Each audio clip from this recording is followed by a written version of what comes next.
We've been talking about the second phase of the Indian national movement. Let us now continue with the same. Instead of prayers and petitions, self-reliance and constructive work became the new slogan. Boycott of foreign goods, starting Swadeshi enterprises, organizing what came to be called national education, and emphasizing the need for concrete work in villages. Self-help, use of the vernaculars, utilization of traditional popular customs and institutions like the village fair or Mela, and increasingly an evocation of Hindi revivalist moods came to be regarded as the best ways of bridging the gulf between the educated and the masses.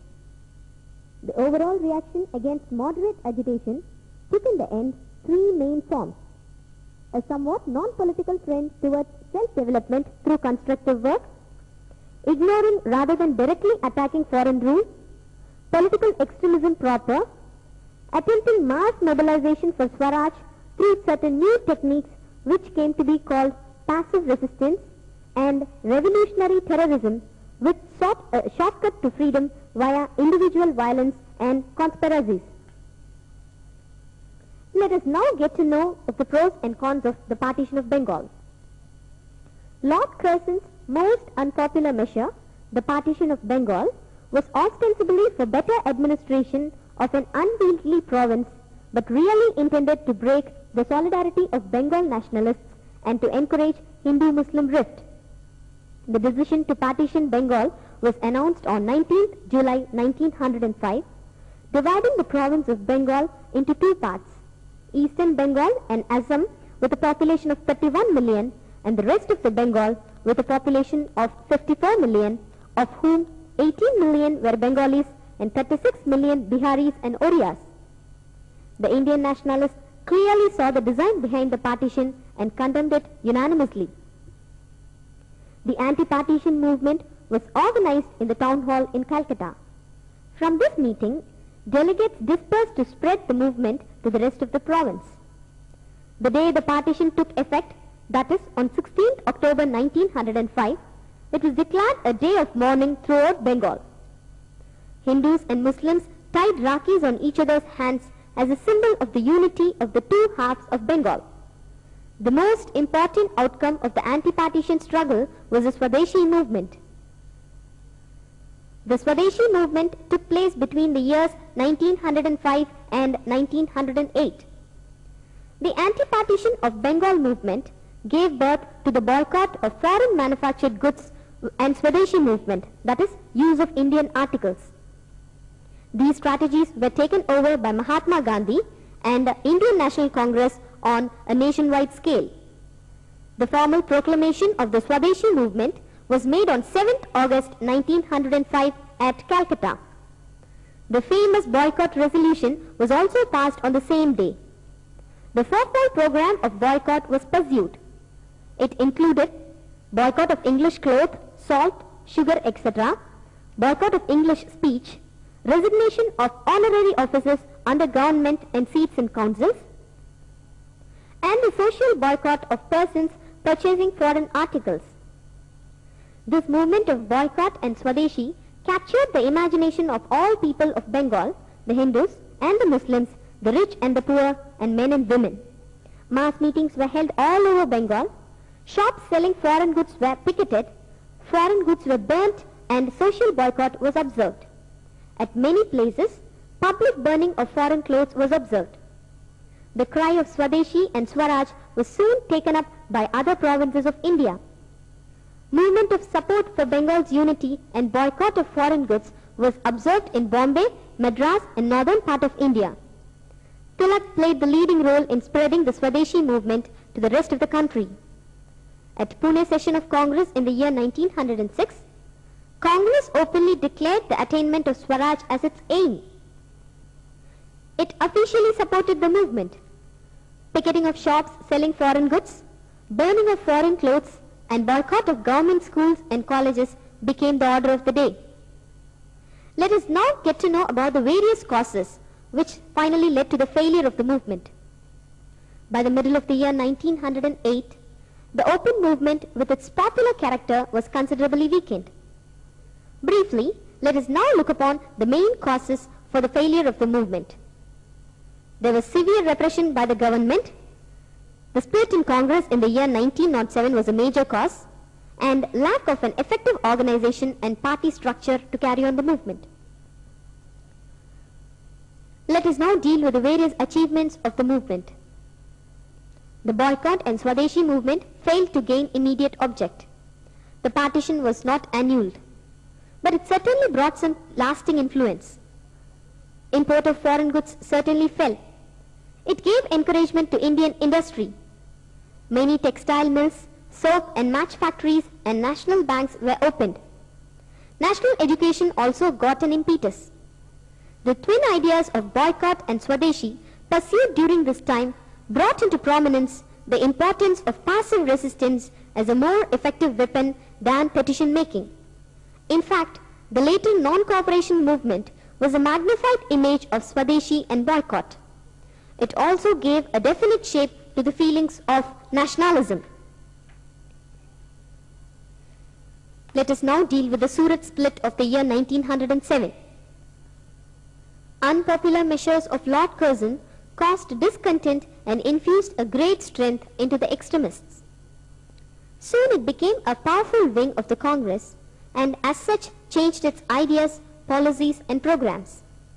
At Surat session in the year 1907, serious differences came up between the moderates and extremists over the candidates of the presidentship of Congress. The moderates wanted Rash Bihari Ghosh and extremists wanted Lala Lajpat Rai. Ultimately, Rash Bihari Ghosh became the president. The extremists, who were in minority at the Surat session, left in protest.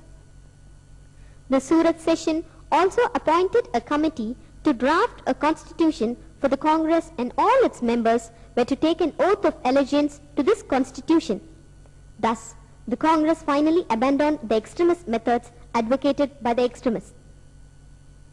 The British government played the game of divide and rule and tried to win over the moderates and came up with the 1908 Minto-Morley reforms.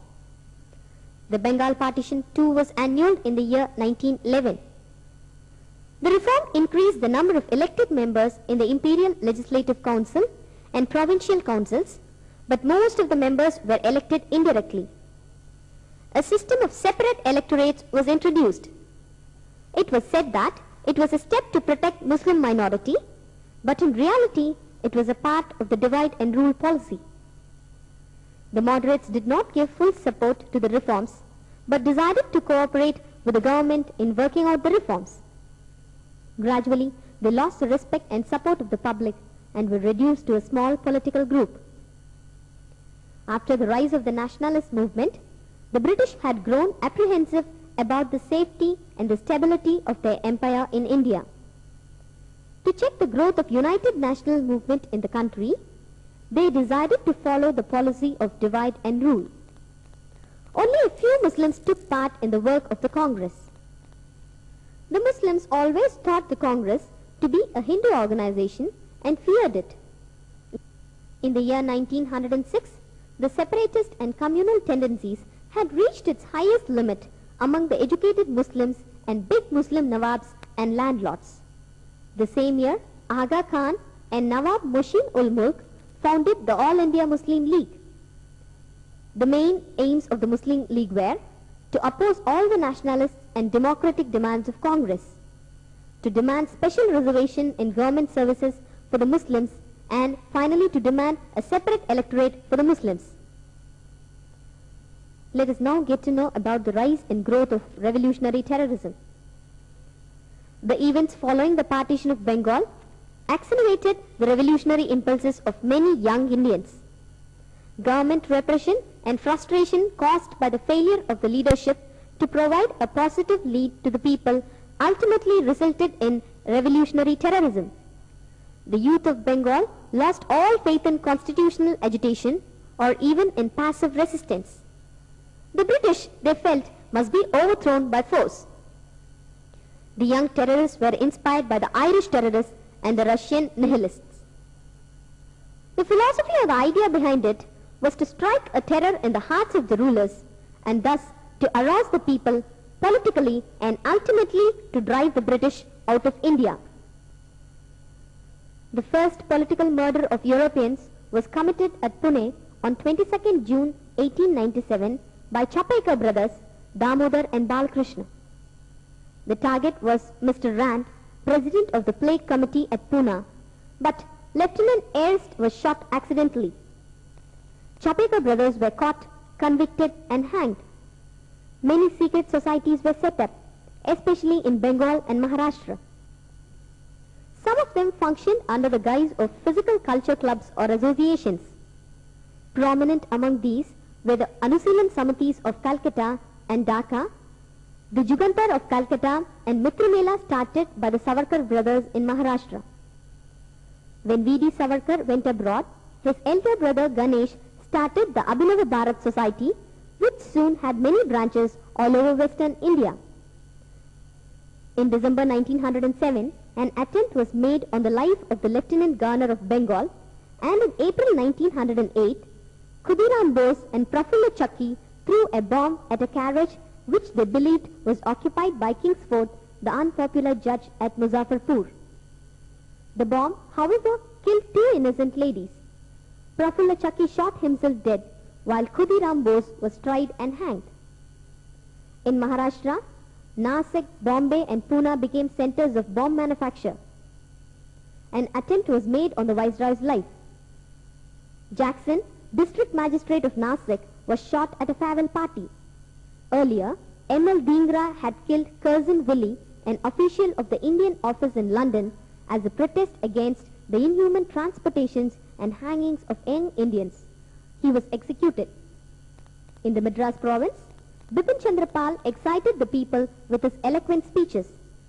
Chidambaram Pillai openly spoke of absolute independence. His arrest led to a serious riot in Tuticorin and Tirunelveli, in which the police opened fire on a defiant crowd. Later, Vanchi Iyer of the Bharata Mata Association assassinated Ash, who had ordered the firing at Tirunelveli. In Punjab, Ajit Singh called upon the Sikh regiment to revolt. Rash Bihari Bose became a link between Bengal and Punjab. A bomb was thrown at the Viceroy, Lord Hardinge, as he was entering Delhi on 23rd December 1912 to prove that the repression and reforms policy would not pay. Rash Bihari Bose's liberty pamphlets, along with the Jugantar pamphlets, continued the traditions of the revolutionary press. Let us now get to know something about the dimensions of the revolutionary movement that went abroad. The Indian revolutionaries abroad added a new dimension to our freedom struggle. Prominent leaders abroad included Shyamji Krishna Varma, V.D. Savarkar and Lala Hardayal in London, and Madam Kama and Ajit Singh in Europe. Virendranath Chattopadhyaya went to Paris and then to Germany. A committee of the resident Indians was formed in Berlin with German Foreign Office subsidy, which came to be known as the Independence Committee. Virendranath became its secretary. It sent missions to Baghdad, Istanbul, Persia and Kabul to work among Indian army units and Indian prisoners of war. A provisional government of India was formed in Kabul by Raja Mahendra Pratap, Maulana Barkatullah and Maulana Ubaidullah Sindhi. In the United States, Lala Hardayal, Taraknath Das and Sohan Singh Bakna organized a party called Gadr, taking the name of a weekly paper published from 1st November 1913 in commemoration of the uprising of 1857. Its program included work among troops, assassination of officials, publication of revolutionary anti-imperialist literature, and procurement of arms. San Francisco became its headquarters, and branches were set up all along the US coast and far east. The basic objective was to bring about a simultaneous revolt in all the British colonies. Coming to the Komagata Maru incident, which took place on 29 September 1914. Komagata Maru was the name of the ship which sailed from Hong Kong to Vancouver and had a number of Indian passengers, mainly Sikhs and Muslims, on board. At Vancouver, the Canadian authorities refused permission to the passengers to land on the grounds that they did not satisfy the country's immigration regulations and the ship was forcibly sent to Calcutta. As the ship reached Calcutta, the authorities directed the Indian passengers, most of whom hailed from Punjab, to be ready for being sent to Punjab.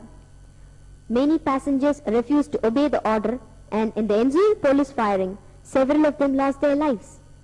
The passengers who returned to Punjab were in a different mood and soon built revolutionary centers and organized revolutionary agitation among the people. This incident helped the activities of the Ghadar party. Let us get to know about the impact of First World War and the early nationalist response. In June 1914, the First World War broke out between Great Britain, France, Russia and Japan on one side, joined later by Italy and USA, and Germany, Austria, Hungary and Turkey on the other. Please note, the First World War was fought between two combined groups. On one side was Great Britain, France, Russia and Japan. This group was later joined by Italy and the United States of America. The other group constituted Germany, Austria, Hungary and Turkey. The Indians had not been consulted either before the declaration of war or before the government committed the Indian resources to fighting the war primarily for British imperial interests. Nevertheless, at the beginning, Indian leaders declared their sympathy and support for British in the hope that Indians' loyalty will be rewarded with the granting of self-government after the cessation of hostilities. Let us now get to know about the base of the Home Rule movement and its consequences. The idea of Home Rule for India was mooted by Mrs. Annie Besant first. But before Besant could organize her Home Rule League, Tilak organized his league in Pune in July 1916. His field of activity was however limited to Maharashtra.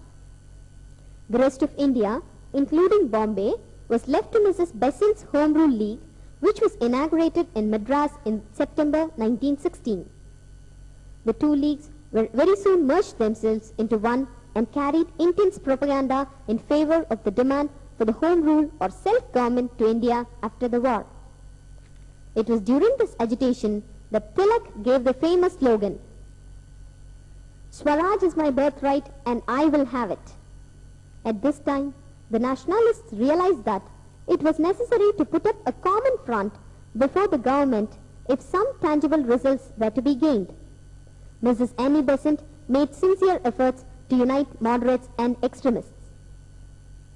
The death of Gokhale and Feroz Shah Mehta in the year 1915 cleared the hurdle, and the Constitution of Congress was amended in the year 1915 that the extremists could get entry into it. Therefore, in the year 1916, the two wings joined hands with each other at the Lucknow session of the Congress. In 1917 session of Congress, Home Rule was declared as the goal of Congress. However, by early 1919, the Home Rule movement had lost its hold for certain reasons like lack of organization among the Home Rulers, growth of communal tensions as a result of Hindu-Muslim riots between the years 1917 and 18, announcement of the Montfort reforms with its resultant schism in the Home Rulers' camp. Coming to the Lucknow Pact of 1916. In the year 1916, the unity between the Congress and the League was brought about by the signing of the Congress-League Pact, known popularly as the Lucknow Pact. An important role in bringing the two together was played by Lokmanya Tilak and Muhammad Ali Jinnah, because the two believed that India could win self-government only through Hindu-Muslim unity. The two organizations passed the same resolutions at their sessions, put forward a joint scheme of political reforms based on separate electorates, and demanded that the British government should make a declaration that it would confer self-government on India at an early date. The Lucknow Pact marked an important step forward in Hindu-Muslim unity. Unfortunately, it did not involve the Hindu-Muslim masses, and it accepted the principle of separate electorates. The Lucknow Pact, therefore, left the way open to the future resurgence of communalism in Indian politics. There is now deal at length with the Government of India Act of 1919.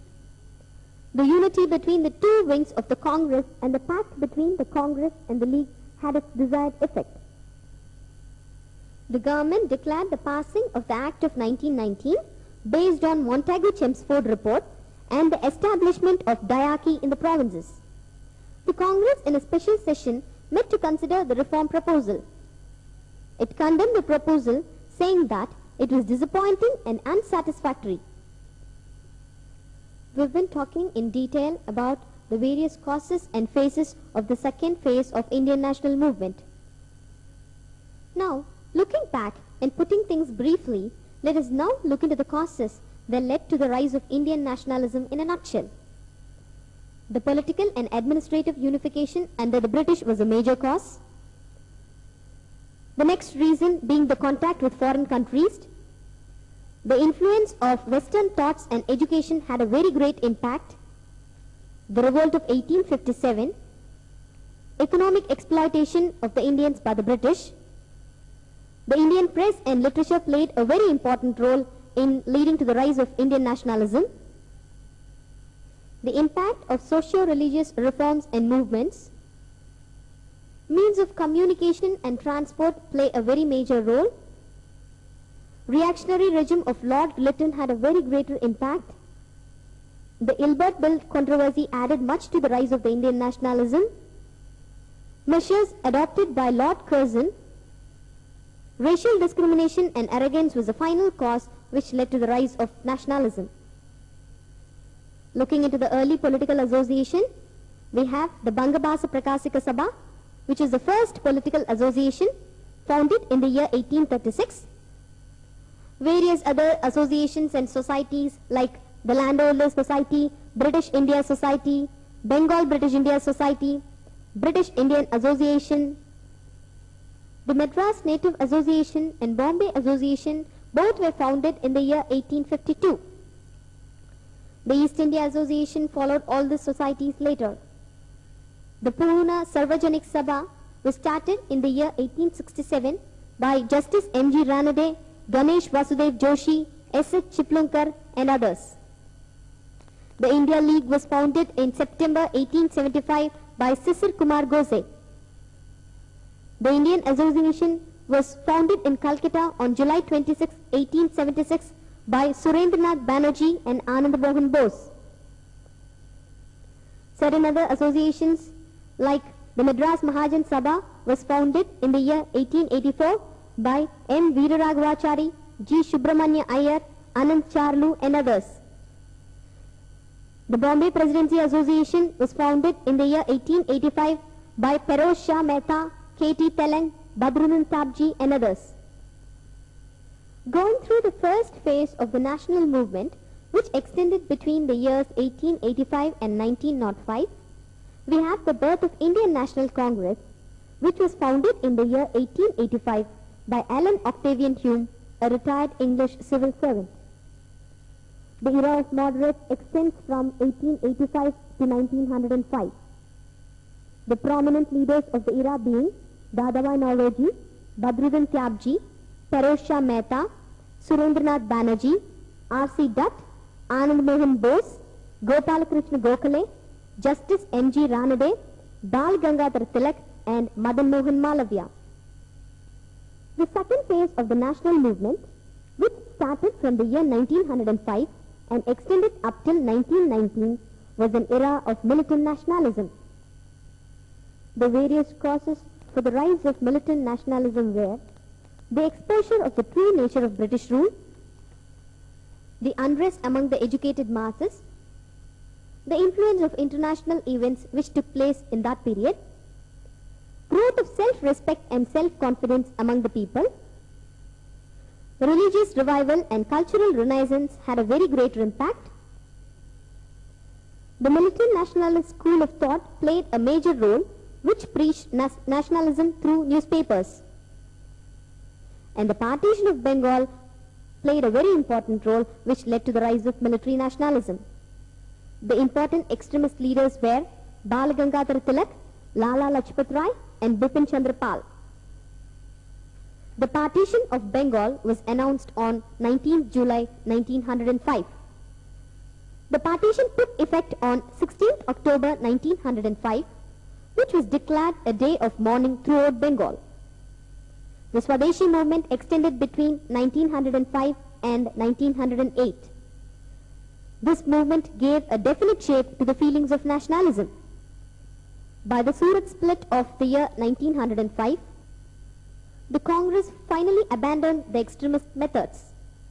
And in the year 1906, Aga Khan and Nawab Mohsin-ul-Mulk founded the All India Muslim League.